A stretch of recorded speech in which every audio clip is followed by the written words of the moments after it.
एक तरफ उद्धव ठाकरे और शरद पवार बीजेपी से अपने रिश्ते सुधारने की कोशिश कर रहे हैं और इसी वजह से लगातार सीएम देवेंद्र फडणवीस की तारीफ कर रहे हैं, लेकिन दूसरी तरफ संजय राउत एक बार फिर से उद्धव ठाकरे का खेल बिगाड़ने पर तुले हुए हैं, वो भी तब जब कांग्रेस की तरफदारी करने की वजह से पार्टी कार्यकर्ताओं के हाथों से संजय राउत की पिटाई भी की जा चुकी है।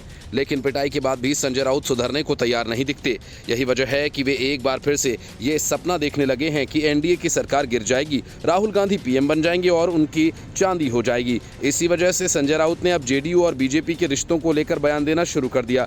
संजय राउत ने कहा कि नीतीश कुमार की पार्टी जेडीयू भाजपा के साथ गठबंधन तोड़ लेगी। उन्होंने दावा किया कि भाजपा नीतीश कुमार के 10 सांसदों को अपने खेमे में लाने की कोशिश कर रही है। संजय राउत ने आरोप लगाया कि भाजपा बिहार में अपने सहयोगी को पीठ में छुरा घोंप रही है। उन्होंने कहा कि भाजपा बिहार में नीतीश कुमार के साथ गठबंधन में है, लेकिन वे जेडीयू के 10 सांसदों को अपने पाले में लाने की कोशिश कर रही है। इससे नीतीश कुमार बेचैन हैं। मुझे शक है कि वे एनडीए में बने रहेंगे या नहीं।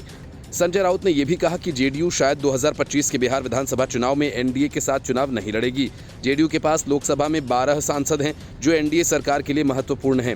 भाजपा के पास खुद से लोकसभा में बहुमत नहीं है। इससे पहले संजय राउत ने गुरुवार को भाजपा के नेतृत्व वाली केंद्र सरकार पर कटाक्ष किया और कहा कि उन्हें संदेह है कि प्रधानमंत्री नरेंद्र मोदी के नेतृत्व वाली केंद्र सरकार 2026 तक 2 साल भी चल पाएगी या नहीं। एक संवाददाता सम्मेलन को संबोधित करते हुए राउत ने कहा कि अगर उनका संदेह हकीकत में बदल गया तो महाराष्ट्र भी प्रभावित होगा और महाराष्ट्र के साथ साथ अन्य राज्यों में भी बदलाव होने की संभावना है। संजय राउत ने कहा कि मुझे संदेह है कि केंद्र सरकार 2026 के बाद बचेगी या नहीं। मुझे लगता है कि मोदी अपना कार्यकाल पूरा कर पाएंगे या नहीं।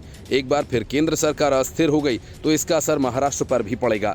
नवंबर 2024 के महाराष्ट्र विधानसभा चुनावों में खराब प्रदर्शन के बाद शिवसेना यूबीटी के पूर्व राजापुर विधायक राजन साल्वी द्वारा उद्धव ठाकरे के नेतृत्व वाली पार्टी छोड़ने की अटकलों पर प्रतिक्रिया देते हुए उन्होंने कहा कि वे नेताओं के संपर्क में हैं और बात की है। उन्होंने कहा कि साल्वी ने कुछ स्थानीय मुद्दों पर निराशा व्यक्त की है।